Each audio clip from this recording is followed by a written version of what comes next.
Rack and pinion assembly for Suzuki Ertiga 1.4 2014 to 2018 for manual transmission and automatic.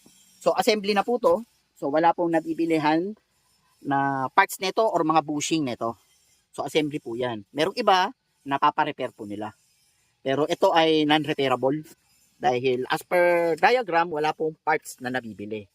So kaya assembly na po to ay kompleto na po. Plug and play na lang. So meron itong tie rod end, rack end.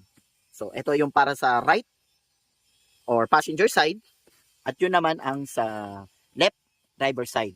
So ikakabit na lang po yan.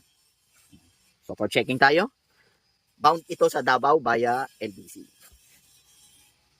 At ito ang part number. So we ship nationwide via AP Cargo and LBC para sa mga direct buy. Traceable po ang aming store dito sa Valenzuela, Mr. Robert, for pick up and Lalamove. At meron po kami Lazada store ng Mr. Robert. Maraming salamat po. Down to Davao del Sur. Thank you.